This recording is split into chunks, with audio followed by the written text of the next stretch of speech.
luego se cierra toda mi pantalla. Dije, ¿qué? Cancelaron el examen, me cancelaron el examen.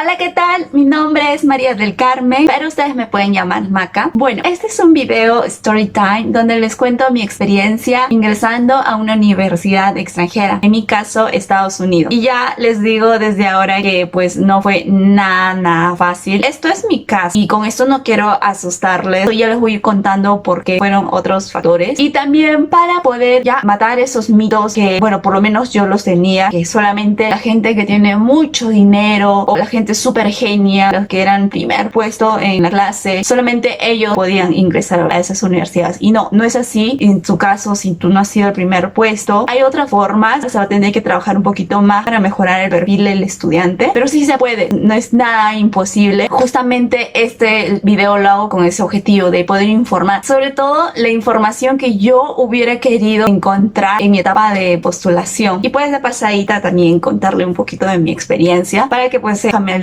con todo. Y bueno, empecemos. Ya hace muchos años que tenía la idea de que siempre quería venir a Estados Unidos a estudiar, siempre, esa era como que mi meta. No tenía un tiempo en específico donde lo quería hacer, mejor dicho el año, pero sí era algo que ya lo tenía en mente. Así que cuando yo terminé la universidad, luego me puse a hacer mi tesis, justo así el siguiente año, luego estuve trabajando un poco. La cosa es que en el año 2019 es donde ya me comienzo a plantear qué es lo que quiero hacer, y en ese año pues digo, ya voy a ir primero a Estados Unidos a estudiar inglés, porque si bien antes ya había tomado unos programas de intercambio donde podía hablar con extranjeros al mismo tiempo que trabajaba en los Estados Unidos, no era el mismo vocabulario que la universidad me estaba pidiendo para poder ingresar a una maestría. Entonces a mí me daba un poco de miedo eso. Por eso es que yo decido que primero quiero ir a estudiar inglés, porque me di cuenta, y es algo obvio, ¿no?, que estando en un contexto donde todo el mundo habla un idioma, de alguna forma te va a forzar a que tú también aceleres tu aprendizaje, te vas a forzar a hablar. Y eso es lo que yo quería. Bueno, en ese año 2019, en el mes de junio, postulo para mi visa para estudiar inglés, porque ya el instituto me había enviado la carta de aceptación a mi casa y todo, estaba así feliz. Ya dije, ya ahora sí me voy a estudiar inglés, luego ya voy a estudiar mi maestría. Y pues paso por mi entrevista en la embajada y me negaron la visa.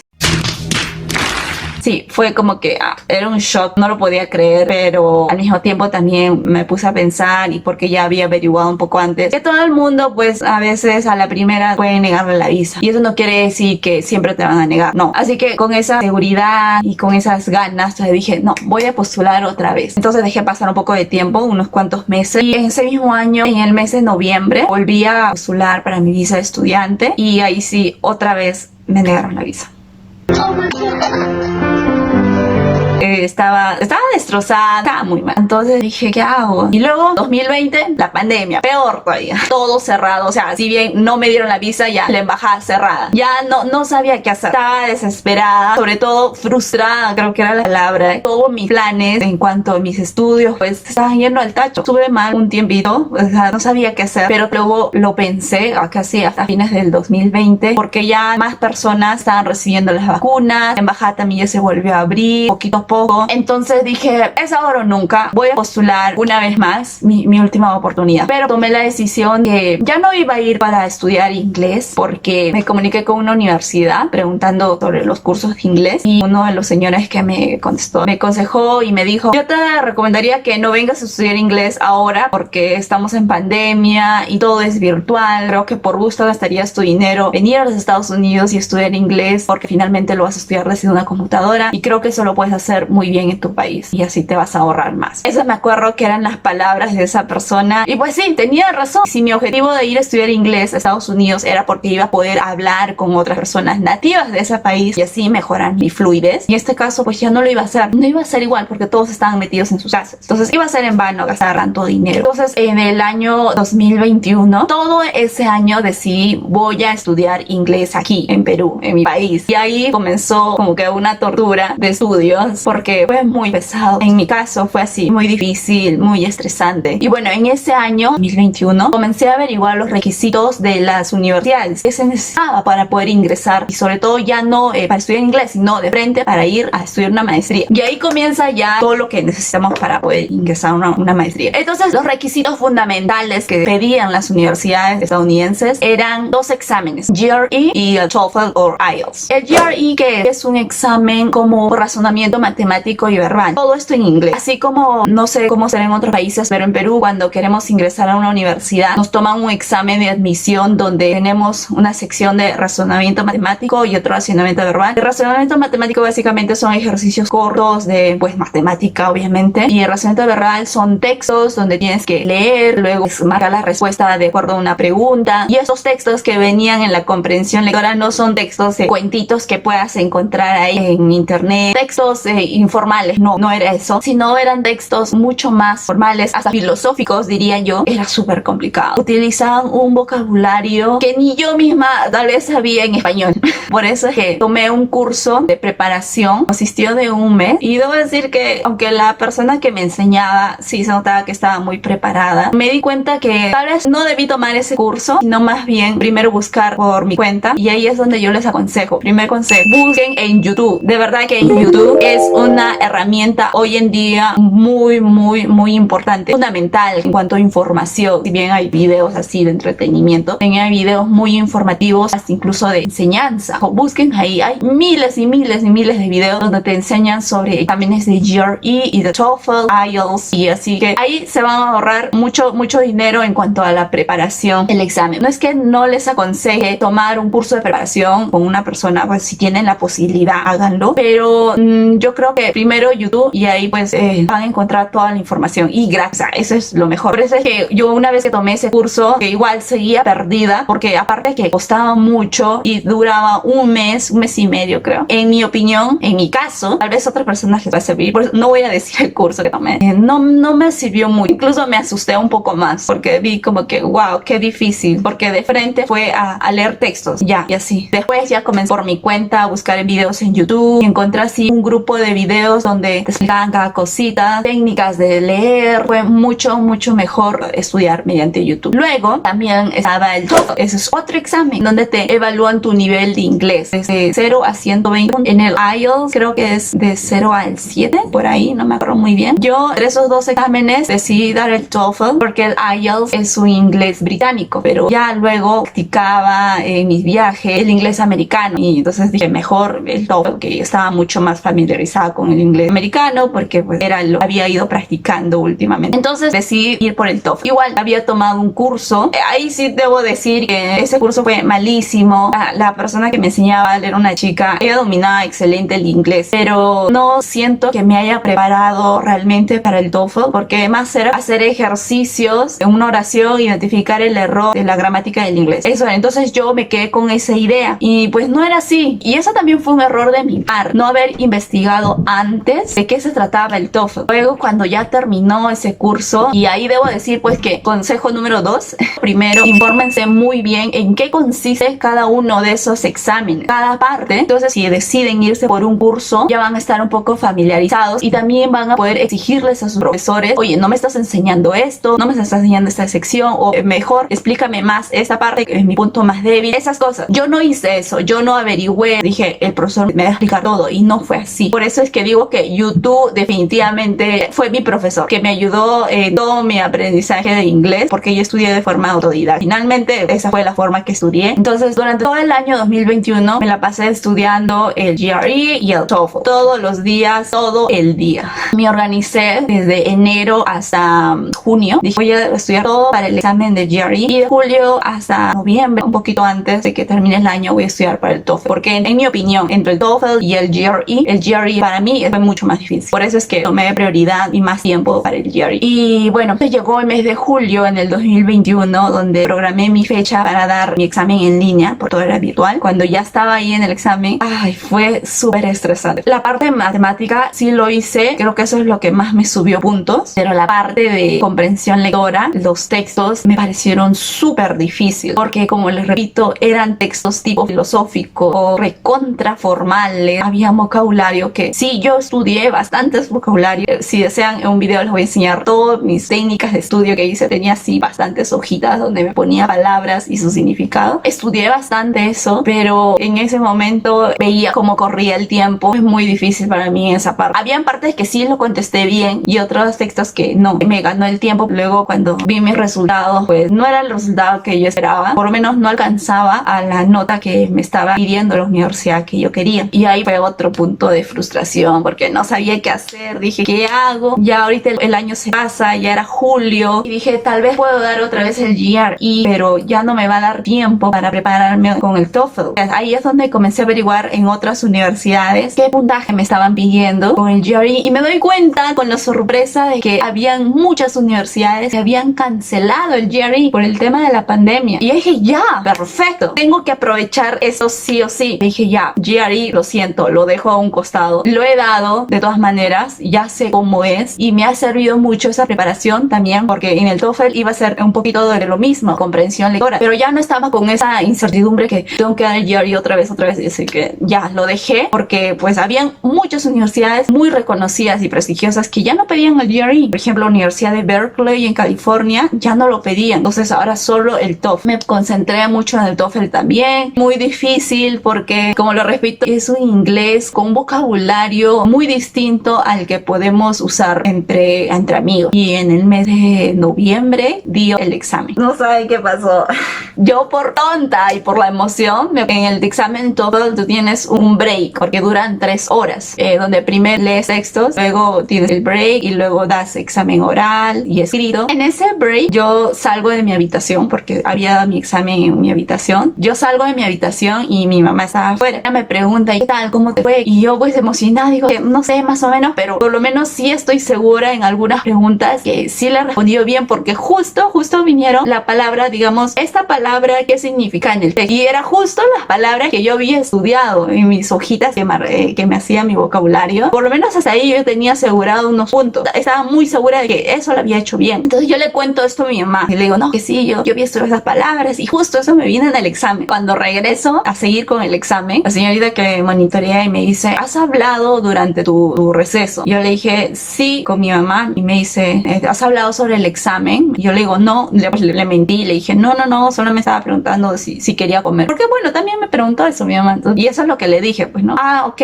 me escriben, ¿no? Y al rato, pues yo sigo sentada esperando para seguir con mi examen. Y luego, se cierra toda mi pantalla. Dije, ¿Qué pasó? Y luego me recibo un mensaje donde dice, has violado algunas reglas del examen por haber hablado durante el periodo del examen. Yo dije, ¿qué? Pero estaba en mi receso, pues, no sé, yo pensé que sí podía hablar. Y ves, ese fue otro error. Un consejo número 3, no hablen durante su examen. Así sea en el break. Yo sabía que no debía hablar durante, pues, la parte que sí estoy leyendo el texto. Pues no se habla ni en el break, nada. Si es posible en el break, quédate sentado ahí en tu examen, no sé, toma agua y ya, o ve al baño rápidamente, pero no hables con nadie. Y eso fue mi error. Entonces me cancelaron el examen.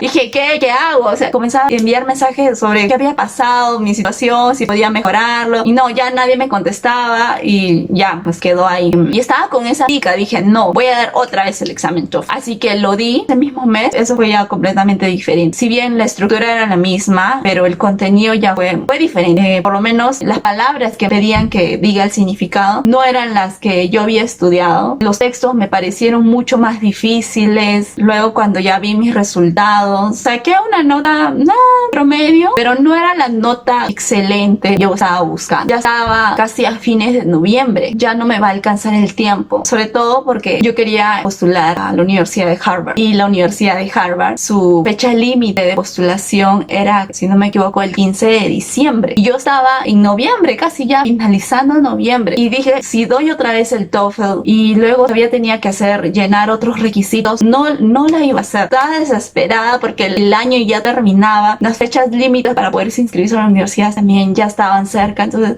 eso es consejo número 4. Averigüen muy bien las fechas límites para poder ingresar a las universidades. De esa manera, para que se puedan organizar en cuánto tiempo con sus exámenes, el GRE, el TOEFL. Así que con el dolor de mi corazón tuve que dejar Harvard por un lado y otras universidades más que tenía en la lista. Pues no me iba a alcanzar el tiempo. Eran otros requisitos más que estaban pidiendo las universidades y no. Porque unos requisitos sí lo podía hacer ahí mismo, pero otros requisitos requisitos dependían de otras personas. No sabía si lo iba a lograr y comencé a averiguar la fecha límite de otras universidades y ahí encontré otras universidades que su fecha límite era en enero, la primera semana de enero o la segunda semana de enero del siguiente año, y ya incluso habían otras universidades que la fecha límite era en febrero, en marzo, incluso habían una. Y esto porque es así diferente. Esto es una información extra. Es que las universidades en Estados Unidos, bueno, eso es lo que yo encontré, se clasifican como que las universidades más prestigiosas como Harvard, Berkeley, Stanford, esas universidades, sus fechas límites para poder postular es en diciembre, la quincena de diciembre o la primera semana de diciembre. Y luego las universidades que le siguen, que tienen su fecha límite de postulación en la primera semana de enero, son como las universidades que le siguen a esas de la Ivy League, creo que le dicen. También son muy buenas, pero siempre alargan un poquito más su fecha de postulación en enero. Y luego las otras universidades que tienen como fecha de postulación hasta marzo, ya son universidades que también son buenas, pero no son tan reconocidas, son universidades más pequeñas tal vez. Y bueno, es lo que pude averiguar. Entonces yo dije, no, yo quiero una universidad buena. Si no puedo conseguir la de Harvard o la de Berkeley, que también quería por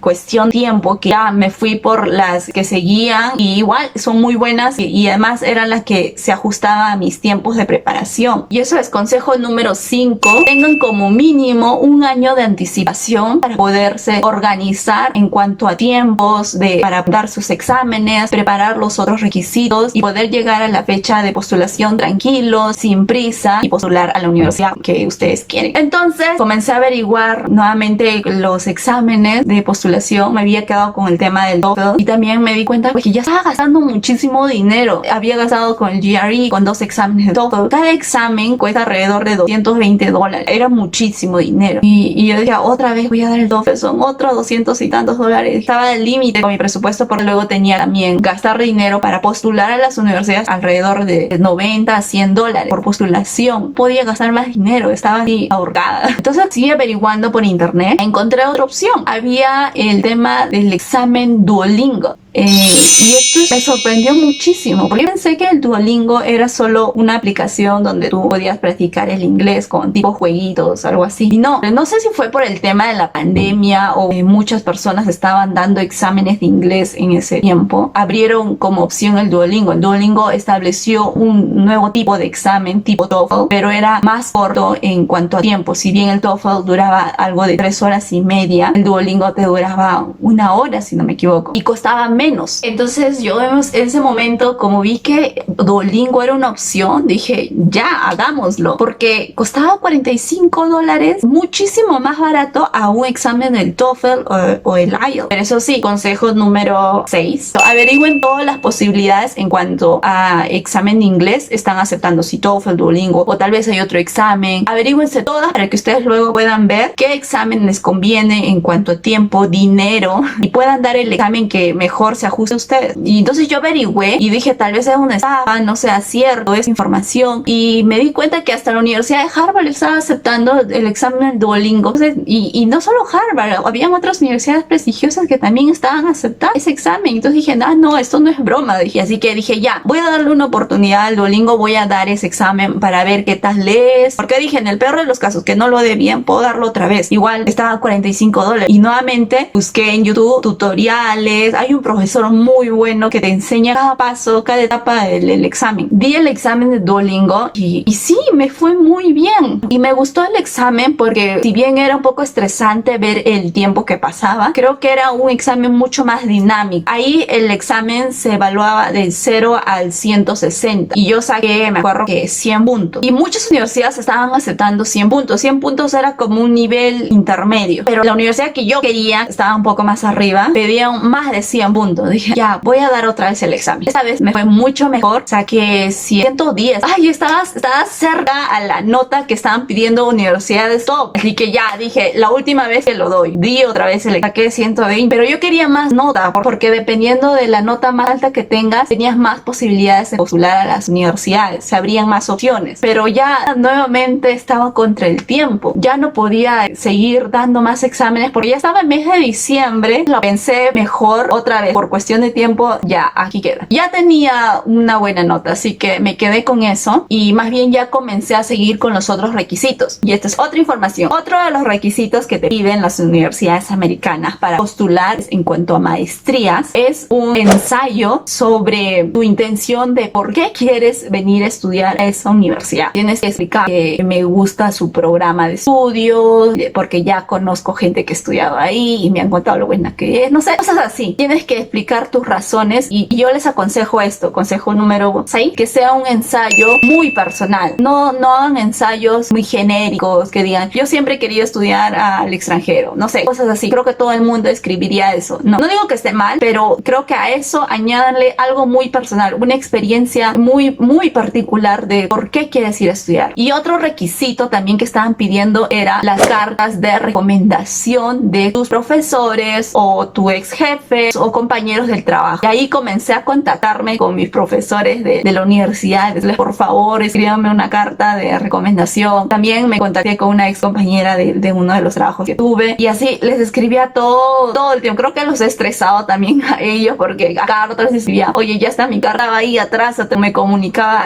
a cada rato. Y sí, eso también me tomó un tiempito, pues porque creo que en el mes de diciembre todo el mundo está ocupado, están o bien cerrando trabajos, cerrando estudios. Y otro de los requisitos que también pedían era, bueno, en mi caso yo estaba aplicando a una maestría en arquitectura. Me pedían un portafolio con todos mis trabajos que haya hecho. Y lo que se recomienda, este es consejo número 7, es que pongas tus mejores trabajos. No quiere decir que pongas todos los trabajos de la universidad, no sé, los 10 trabajos que hayas hecho en todo tu ciclo universitario. No es necesario. Si son 3, no hay ningún problema, porque si son suficientemente buenos, van a valer mucho para el jurado al momento de tu postulación. Otro requisito, el CV o el resumen que acá lo llaman. Explicas ahí toda tu experiencia de trabajo, tu experiencia de estudio, todo un currículum. Y creo que eso eran todos los requisitos, por lo menos lo que tenían en común casi la mayoría de las universidades americanas. Bueno, a ver, recapitulemos. Primero, el examen GRE o el GMAT en caso sean estudios como maestrías en negocios, un MBA. Y fíjense si la universidad lo está exigiendo. Si no lo está exigiendo y ustedes creen que no tienen el tiempo suficiente para prepararse, yo les aconsejo, consejo número 7, es que no lo den. No lo den, uno, porque va a ser un gasto de dinero. Y número 2, pues se van a decepcionar y se van a estresar. Pues les puede bajonear ese hecho de que, ay, no di buen examen. Mejor concéntrense en su examen de inglés. Ahora, si ustedes creen que sí están preparados, su inglés es muy bueno, entonces denlo. Así la universidad no lo está exigiendo. ¿Por qué? Porque si ustedes consiguen una muy buena nota, eso de alguna forma también les va a ayudar en su perfil como estudiante. Porque digamos que su promedio ponderado al finalizar tus estudios en la universidad no eran tan altos, entonces con un GRE o un GMAT, una nota alta, entonces ahí mejoras tu perfil de estudiante. Ahí es cuando les dije de que no es necesario que tú hayas sido un genio en tus estudios universitarios. Puedes trabajar un poco más y aquí es donde tienes que trabajar en ese punto. Si tus notas no fueron muy buenas, entonces con el GRE lo vas a subir. Requisito número 2, el TOEFL o el IELTS o el Duolingo English Test. Averigüen muy bien todas las opciones que tengan de sus universidades y vean precios y todo eso, cuál les conviene. El requisito número 3 es un Purpose Statement, que es un ensayo dando tus razones de por qué quieres estudiar esa maestría en esa universidad. Como les dije antes, háganlo de forma muy personal, razones muy específicas que se ajusten a tu perfil. Requisito número 4 sería las cartas de recomendación. Normalmente las universidades piden 2 o 3 cartas o hasta 4 cartas de recomendación. Estas pueden ser de tus profesores, ex compañeros del trabajo, ex jefes. Yo les recomendaría el consejo número 8. Sí, siempre busquen a ese profesor con el que mejor se hayan llevado. En mi caso, yo escogí a mi asesor de tesis, que por suerte también era el decano en mi facultad de arquitectura. Entonces yo creo que ahí eso fue bastante peso y sí, me ayudó muchísimo. Muchas gracias. También escogí otros arquitectos que también eran muy buenos y sí, también me ayudaron bastante. Como yo quería tener cartas de recomendación un poquito variadas, escribí a una ex compañera de un trabajo que tuve. La escogí porque ella también había ido a estudiar al extranjero. Entonces con esa experiencia yo quería que ella también me recomendara una universidad. Si ustedes pueden, háganlo de su ex jefe o de su jefe actual. Yo creo que eso también tiene bastante peso. Y también de profesores pues con cargos muy altos. Esas personas pues les va a servir muchísimo para el momento de su carta de recomendación. Bueno, otro requisito era portafolio de arquitectura con todos tus proyectos. Como lo dije antes, solo tus mejores proyectos y que se vean mejor. mejor, o sea que es con una calidad muy buena. Otro requisito también es tu CV o tu resumen, como lo llaman acá. Ahí no tienes que ser humilde con tu perfil, ahí tienes que creerte lo mejor y poner lo mejor de ti. Si has conseguido un diploma en tal curso, pon. Si has hecho un estudio de una especialidad o un curso corto, también ponlo. Repito, consejo número 8. Si tú no has tenido un buen ponderado final después de haber terminado tus estudios universitarios, aquí en tu CV es donde tienes que mejorar. Tú no has podido tener un muy buen ponderado, pero has hecho estudios en una especialización, en un curso, y en esos cursos o especialización que hayas llevado has sacado una buena nota, no sé, 19, 20. Ponlo eso. Has participado en concursos, también ponlo.